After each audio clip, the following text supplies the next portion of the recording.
नमस्कार, Excelsior news में आप सबका स्वागत है। हिंदुस्तान में जिस तरह इस वक्त पार्लियामेंट्री इंतखाबात हो रहे हैं, उसका दूसरा चरण अपनी शुरुआत में है। जम्मू व कश्मीर में बाकी हिंदुस्तान की तरह 26 अप्रैल को इंतखाबात होंगे, इलेक्शंस होंगी। इस वक्त दो प्रमुख जमातों के बीच में कॉन्टेस्ट है।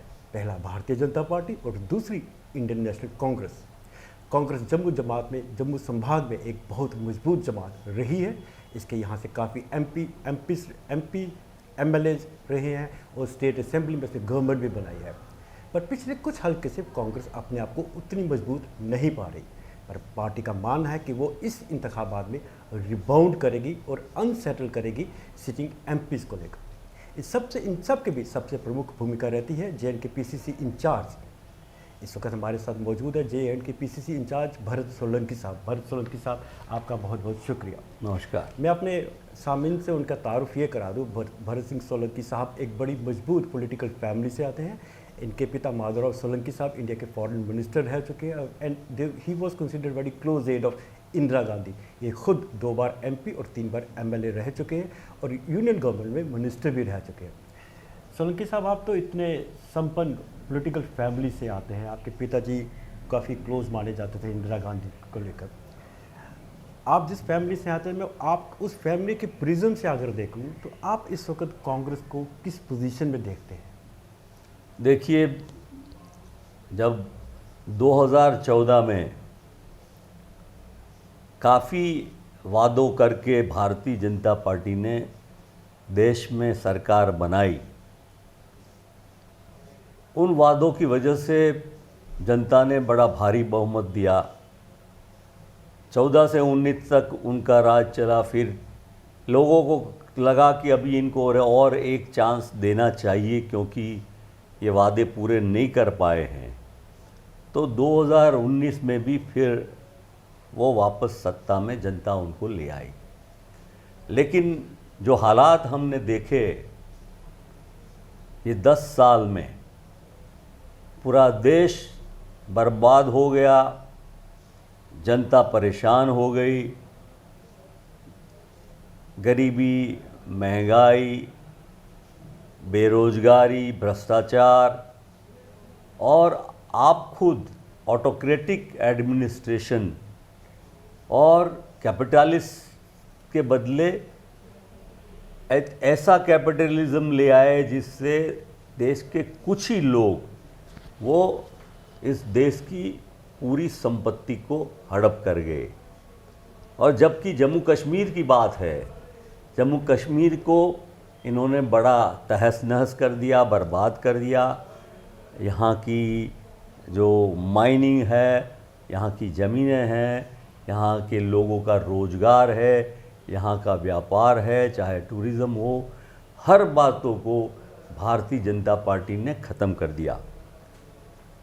हालात ऐसे हुए कि आर्टिकल 370 के बाद वो ऐसा कह रहे हैं कि जम्मू कश्मीर हमारा है, हमारे साथ है।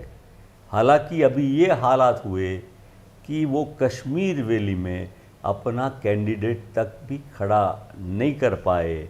अपनी बी टीम से उनको चुनाव लड़ने की बारी आई है। अभी जो पहला चरण गया, 19 तारीख को चुनाव हुआ उधमपुर का, वहाँ से कांग्रेस का प्रत्याशी बड़ा भारी बहुमत से जीतने वाला है, क्योंकि कांग्रेस के प्रति लोग जानते हैं वो जनता मतलब लोगों की पार्टी है, लोगों के भले की पार्टी है। और ये पुनरावर्तन है 2004 का। जैसे 2004 में इंडिया शाइनिंग की बात अटल बिहारी वाजपेयी जी जैसे प्रधानमंत्री के टाइम फील गुड फैक्टर की बात होती थी, और जब रिज़ल्ट आया तो 2004 में सोनिया गांधी के नेतृत्व में डॉक्टर मनमोहन सिंह जी की सरकार बनी और 10 साल तक लोगों के लिए बहुत अच्छे काम किए। उसी तरह 2024 में भी इस बार कांग्रेस के नेतृत्व में, इंडिया गठबंधन के नेतृत्व में फिर से सरकार आएगी, लोगों की भला करने के लिए, खुशहाली लाने के लिए। सोलंकी साहब, जिस तरह से आपने ओपनिंग रिमार्क्स में 5-6 चीज़ों का जिक्र किया जिसको हम टच करेंगे ब्रीफली, पहले मैं आपसे ये बात पूछना चाहता हूँ कि आप 2004 को 2024 के साथ कंपेयर कर रहे हैं। मतलब वो इंडिया शाइनिंग मूवमेंट जो थी, इंडिया शाइनिंग, वो टोटली फ्लॉप हो गया अनएक्सपेक्टेडली। इस वक्त जो आम जो सर्वे दिखा रहे हैं वो तो वो इसी रिफ्लेक्ट करते हैं, इंडिया शाइनिंग की मूवमेंट को रिफ्लेक्ट करते हैं कि Bhajpa is coming back to power again. आप किस तरह से कन्विंस है कि BJP is not coming back? क्या ये सारे जो ओपिनियन पोल और जो सर्वे बता रहे हैं ये सारे पेड हैं, दे आर प्रो गवर्नमेंट, या ज़मीनी हकायक डिफरेंट है? ज़मीनी हकीकत पूरी अलग सी है। हम लोगों के बीच जाते हैं, कार्यकर्ता तो हमारे है ही कांग्रेस पार्टी के और इंडिया गठबंधन के, पर जब लोगों के पास जाते हैं और सोसाइटी के हर तबके के लोग, चाहे छोटे बड़े व्यापारी हो, चाहे लॉयर्स हो, डॉक्टर्स हो, टीचर्स हो, हमारे किसान हो, हमारे युवा हो, हमारी महिलाएं हो, और सब लोग चाहे गांव में हो या शहर में हो, ये स्पष्ट दिखता है सब परेशान है। सब ने सोचा था कि बीजेपी आएगी और लोगों को खुशहाली देगी, उनको डेवलप करेगी, अच्छा होगा। लेकिन जो अनुभव हुआ, जो वादे किए थे बीजेपी ने, एक भी वादा उन्होंने पूरा नहीं किया। अब जनता परिवर्तन चाहती है, बदलाव चाहती है कि वही जो कांग्रेस की सरकार, जिसने लोगों के लिए बहुत सारे पार्लियामेंट में कानून भी बनाए और लोगों का भला भी किया, देश के अर्थतंत्र को मजबूत किया, देश की शिक्षा को आगे बढ़ाया, देश में हेल्थ सिस्टम को इम्प्रूव किया और जनता को महंगाई से भी बचाया, उस तरह इस बार लोगों का रुझान दिख रहा है। सोलंकी साहब, आपने तो काफ़ी बातों का जिक्र किया, कांग्रेस ने अभी तक क्या क्या किया, और आप ये भी कहते हैं कि कांग्रेस परिवर्तन, लोग परिवर्तन चाहते हैं और कांग्रेस उस परिवर्तन की रिफ्लेक्शन है। पर मैं आपसे एक बात पूछना चाहता हूँ कि कांग्रेस, भारतीय जनता पार्टी और ख़ुसूसी तौर पर प्रधानमंत्री नरेंद्र मोदी का एक नैरेटिव है, बयानिया में, पिछले 70 साल में कुछ नहीं हुआ। आप इस नैरेटिव को किस तरह से काउंटर कर सकते हैं? क्योंकि एक तो आप माने या ना माने, पर एक परसेप्शन तो बन गई है कि जो भारतीय जनता पार्टी या नरेंद्र मोदी जो कहते हैं, लोग उसको एक्सेप्ट ज़रूर कर रहे हैं। आप उसको काउंटर नैरेटिव क्या देते हैं? देखिए, सबसे पहले तो ये समझना चाहिए कि जो भी चुनाव हुए पिछले 10 सालों में, भारतीय जनता पार्टी की सरकार बनी, उनको कितने प्रतिशत वोट मिले? वो 34%। मतलब 67% लोगों ने भारतीय जनता पार्टी को नकारा, किंतु वो वोट बंट गए। वो बंटने की वजह से भारतीय जनता पार्टी जीत गई। इस बार इंडिया गठबंधन हुआ है और मेजॉरिटी 1-to-1 इलेक्शन, जैसे आपने उधमपुर में देखा, तो यहाँ देखा 1-to-1 इलेक्शन होने जा रहा है पूरे देश में। और उसी की वजह से अब भारतीय जनता पार्टी सिकुड़ के रह जाएगी। 35% भी वोट नहीं मिलेंगे, वो 30 से नीचे चली जाएगी और बाकी के लोगों का वोट शेयर बढ़ता जाएगा, क्योंकि लोग जान गए हैं क्या क्या वादे किए। किसान को बोला तुम्हारी आमदनी दुगनी कर देंगे, युवाओं को बोला आपको 2 करोड़ रोजगार देंगे, जनता को, गरीब जनता को बोला 15-15 लाख आपके खाते में आएगा, लोगों को कहा 50 दिन में महंगाई कम कर देंगे, लोगों को कहा 5 ट्रिलियन इकोनॉमी कर देंगे। और जीडीपी की जो बात कर रहे हैं, तो जीडीपी वर्टिकल हो गया, हॉरिजॉन्टल होना चाहिए, इंक्लूसिव होना चाहिए, सबके लिए होना चाहिए। अब तो ये हो गया अदानी के लिए, अंबानी के लिए और कुछ ही उद्योगपतियों के लिए। और वो यही उद्योगपति, यही मूढ़ीपति भारतीय जनता पार्टी के लिए टीवी चैनल चला रहे हैं, मीडिया चला रहे हैं, अखबार चला रहे हैं, पूरा कैंपेन चला रहे हैं। उनका पूरा होर्डिंग्स, ये वो सब खर्चा उन्हीं से आता है और उसके ऊपर देखे तो पैसा चंदा इकट्ठा करने के लिए भारतीय जनता पार्टी ने करप्ट मेथड जो अपनाई इलेक्ट्रॉनिक बॉन्ड की, अब वो तो सुप्रीम कोर्ट ने भी एंडोर्स कर दिया कि ये गलत काम है। पूरी दुनिया में इतना बड़ा क्रिमिनल करप्शन कोई जगह नहीं हुआ, ऐसा काम भारतीय जनता पार्टी ने किया। अब कॉमन मैन वो भी ये बात को अच्छी तरह से समझ गया है, जान गया है कि जीएसटी जाता है सरकार की तिजोरी में, लेकिन वो तिजोरी में जो गया पैसा वो उनके भले या विकास के लिए नहीं जाता, उसके बदले वो 5 उद्योगपतियों की जेब में जाता है। सोलंकी साहब, आप कह रहे हैं कि जो एक तो इंडियन इकोनॉमी जो की ग्रोथ हुई है उसको तो नो डाउट हम मानेंगे, ग्रोथ हुई है, 3 ट्रिलियन इकोनॉमी हमारी बन चुकी है, दुनिया की 5 इकोनॉमीज़ में आ चुकी है। बट आपका इंपॉर्टेंट इशू आपने बताया कि वेल्थ की रीडिस्ट्रीब्यूशन इक्विटेबल मैनर से नहीं हुई, इंक्लूसिव नहीं, कॉन्सेंट्रेटेड रही। पर हम जो अब इस बात के ऊपर दोबारा चर्चा करेंगे, पर अब जम्मू कश्मीर के हवाले से बात करते हैं। अब जब से PCCI JND के PCC इंचार्ज बने हैं, आपने जम्मू कश्मीर का दौरा कर रहे हैं, आपको क्यों ऐसा लगता है कि इस बार बीजेपी जो है वो दोनों सीटें लूज़ करेगी? हालांकि मैं इसलिए कह रहा हूँ, जो उधमपुर की सीट थी वो डॉक्टर जितेंद्र सिंह ने एक रिकॉर्ड मार्जिन से 3 लाख से ज़्यादा वोटों से जीती थी लास्ट टाइम, और ये जो जम्मू पार्लियामेंट्री सीट है ये तो बीजेपी का ट्रेडिशनली एक गढ़ माना जाता है। हालांकि पार्लियामेंट में बाद में इनकी जीत 96 से ऑनवर्ड जीतना इन्होंने शुरू किया, एक बार हारे भी थे, पर कांग्रेस नहीं जीत पाई। तो आपको क्यों लगता है कि इस बार आपकी मजबूत है यहाँ पे? देखिए, भारतीय जनता पार्टी अपने आप को हिंदुत्व को बचाने वाली बड़ी पार्टी बताती है। जब हिंदुत्व की बात करते हैं तो हिंदू ही बेचारा गरीब, हिंदू ही बेचारा बेकार, हिंदू ही बेचारा कोरोना में मर जाता है, न रेमडेसिविर इंजेक्शन मिलता है, न बेड मिलता है, न ऑक्सीजन मिलता है, और बुरा उसको जो भी वैक्सीनेशन मिलता है, वो वैक्सीनेशन गलत बनाने वाली कंपनियों का अब पता चलने लगा आज लोगों को कि इलेक्ट्रॉनिक बॉन्ड में वो कंपनियां भारतीय जनता पार्टी को चंदा देती है।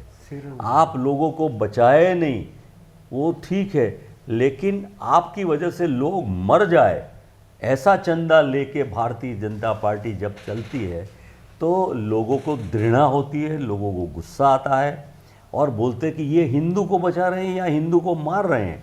मतलब हर तरह से गरीबी, महंगाई, बेरोजगारी और हर बातों में वो सभी इस देशवासियों का नुकसान कर रही है।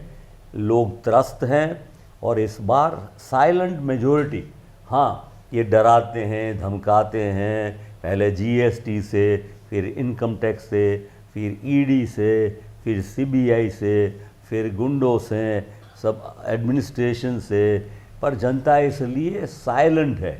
पर जब जाएगी अपने बूथ में ईवीएम मशीन में जाके ब्लू बटन पर पंजे के निशान पर दबाएगी, इस बार भाजपा बुरी तरह से हार जाएगी। सोलंकी साहब, प्रोग्राम के आखिरी लम्हों में एक दो बातें आपसे पूछना चाहता हूँ। जम्मू व कश्मीर में विशेषकर अब तो इलेक्शन यहाँ पे 26 को जम्मू पार्लियामेंट्री सीट की है।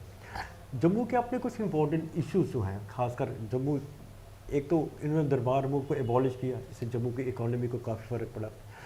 दूसरा, स्टेटहुड को इन्होंने ख़त्म कर दिया, उससे जम्मू को फ़र्क पड़ा।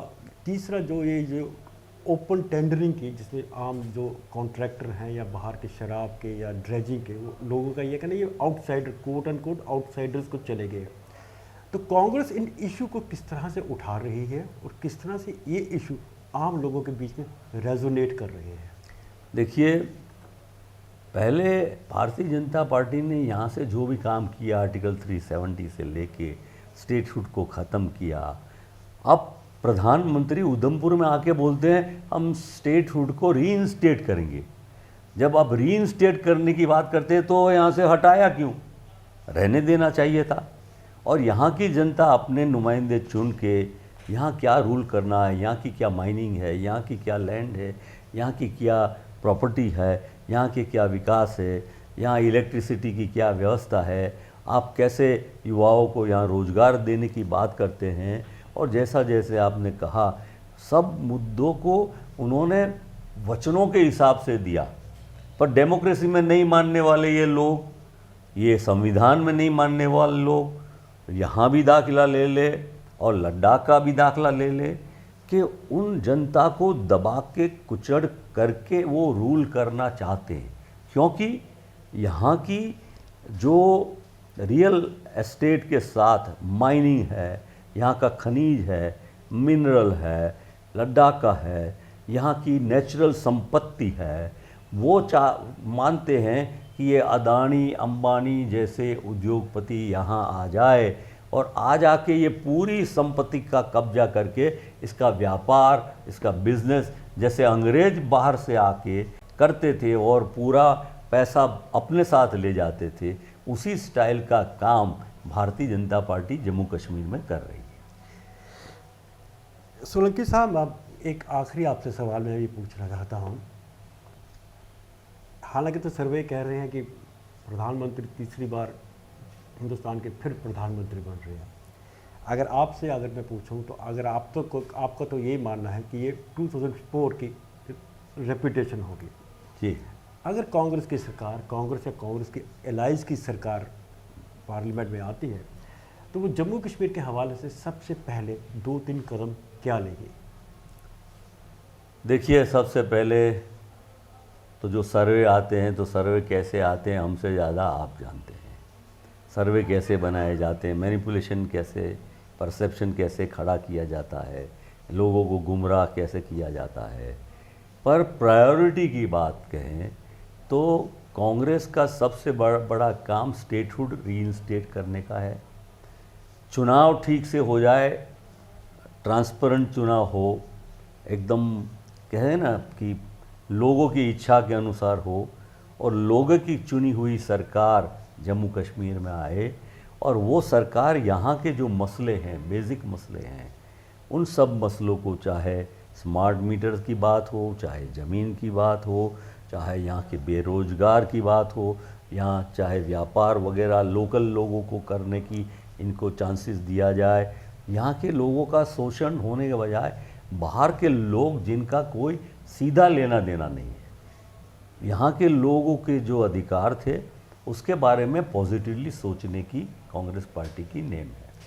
सोलंकी साहब, एक आखिरी सवाल जो मैं पूछना चाहता था, जो भूल गया, आखिरी सवाल आपसे यही पूछूंगा। जम्मू कश्मीर की कांग्रेस 2 सीटों पे ही लड़ रही है, भाजपा भी 2 सीटों पे ही लड़ रही है। कश्मीर के तो उन्होंने छोड़ दिया और आपका अलायंस है तो आप जम्मू पे कॉन्सेंट्रेट है। पर इन 2 सीटों के लिए बावजूद यहाँ पे प्रधानमंत्री खुद कैंपेनिंग के लिए आए, होम मिनिस्टर साहब का यहाँ पे आए, एवं डिफेंस मिनिस्टर साहब आए, ये अपने योगी आदित्यनाथ आए, 4 स्टार कैंपेनर यहाँ पे अपनी 2 सीटों के लिए कैंपेनिंग करने आए। पर कांग्रेस का तो एक भी बड़ा नेता यहाँ पे कैंपेन करने के लिए नहीं आया। क्या लोगों का इसका गलत इंप्रेशन नहीं जाता कि पार्टी कितनी सीरियस है जम्मू को लेकर? नहीं, देखिए, इसमें 2 बातें हैं।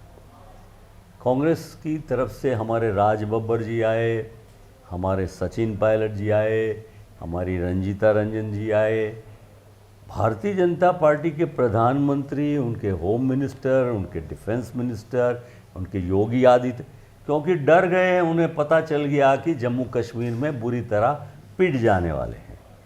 दूसरा ये वो कहते थे कि हमने जो डिसीजन पूरे देश में चलाया इसका असर तो पड़ा जम्मू कश्मीर में, आर्टिकल 370 से लेके स्टेटहुड ख़त्म किया, उन सब बातों का। लेकिन देश को अलग तरीके से दिखाना चाहते थे कि हमने जो भी स्टेप्स लिए जम्मू कश्मीर में, उसकी वजह से जम्मू कश्मीर का भी अच्छा हुआ और देश का भी अच्छा हुआ। हालांकि यहाँ के लोग समझ गए कि हमको बर्बाद करने में भारतीय जनता पार्टी ने कोई कसर नहीं छोड़ी, चाहे जम्मू हो या कश्मीर हो, पूरा जम्मू कश्मीर हो। तो और जो देश को गुमराह करने का उन्होंने कोशिश की, उसको बचाने के लिए वो यहाँ आए थे। और पर यहाँ जम्मू कश्मीर की जनता इनको करारा जवाब देने वाली है। जो 6 सीटें हैं, जो कश्मीर वैली की, जम्मू की 2 और लद्दाख की 1, 6 की 6 इंडिया गठबंधन जीतने वाला है। सोलंकी साहब, आपने कहा कि 6 की 6 जम्मू कश्मीर और लद्दाख की सीटें इंडिया गठबंधन जीतने वाला है। आपकी उम्मीद है, आपकी ऐसी आशा है। उम्मीद और आशा पर ज़िंदगी कायम है, राजनीति भी ज़िंदगी का एक हिस्सा है। आपने अपना समय दिया, आपका बहुत बहुत शुक्रिया। बहुत बहुत धन्यवाद आपका। ये थे PCCI जेल के इंचार्ज सोलंकी साहब, जिन्होंने कहा कि ये 2024 रिपीट होगा 2004 के मूवमेंट का, जिसमें इंडिया शाइनिंग मूवमेंट जो भारतीय जनता पार्टी का नारा था वो एकदम फ्लॉप हो गया। पर ये जब काउंटिंग होगी तब पता लगेगा कि शाइनिंग किसके ऊपर, किस जमात के ऊपर हुई, क्या कांग्रेस या उसके एलाइज के ऊपर, या शाइन इस आई भारतीय जनता पार्टी पे एक बार दोबारा।